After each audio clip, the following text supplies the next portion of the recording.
Melbourne شانٹیٹ کے مطابق پاکستان کے لیے 1992 کی تاریخ دوبارہ سے دہرائی جائے گی۔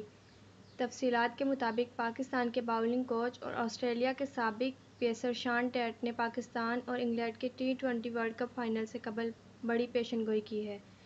ان کا کہنا ہے کہ پاکستان کے پاس دنیا کا سب سے زبردست باؤلنگ اٹیک ہے جو انگلینڈ کو فائنل میں اڑا کر رکھ دے گا۔ پاکستان کے لیے 1992 کی تاریخ دوبارہ دہرائی جانے والی ہے۔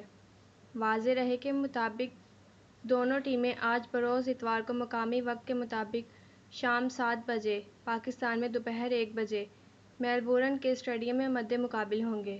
میچ کے بارش سے متاثر ہونے کی پیشن گوئی کی گئی ہے۔ انٹرنیشنل کرکٹ کونسل کے مطابق ان کی پہلی ترجیح میچ کو شیڈول ڈے پر ہی مکمل کرنا ہے بصورت دیگر ریزرو ڈے میں کھیلا جائے گا۔ کوشش کی جائے گی کہ دونوں طرف سے 10-10 اوور ہو جائیں۔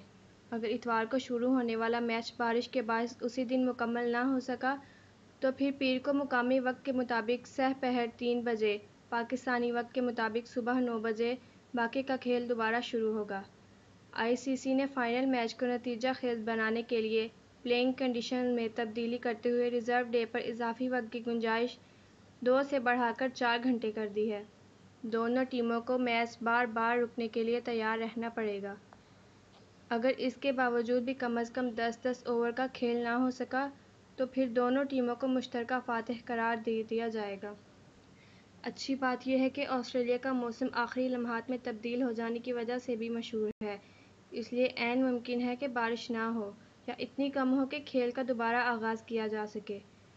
چیئرمین پاکستان کرکٹ بورڈ راجہ ٹائٹل جیتنے کے لیے پر امید ہیں۔ 30 سال پہلے بھی اسی گراؤنڈ سے گرین شرٹس انگلش ٹیم سے ورلڈ کپ چھین چکے ہیں، جبکہ قومی کرکٹ ٹیم کے کپتان بابر اعظم نے کہا کہ اس ورلڈ کپ کو 1992 کے ورلڈ کپ سے مماثلت دی جا رہی ہے۔ ہم نروس نہیں ہیں، پریشر ہوتا ہے، لیکن کوشش کریں کہ دباؤ نہ ڈالیں۔ سارے کھلاڑی فائنل کھیلنے کے لیے ایکسائٹڈ ہیں۔ ٹیم نروس نہیں، فائنل میں 100% کھیل پیش کریں گے۔ انہوں نے کہا کہ انگلینڈ کی ٹیم بہترین ٹیم ہے۔ ہماری ان سے ہوم سیریز بھی ہوئی۔ ٹورنامنٹ کا آغاز اچھا نہیں ہوا لیکن پھر ہم نے اچھا کم بیک کیا۔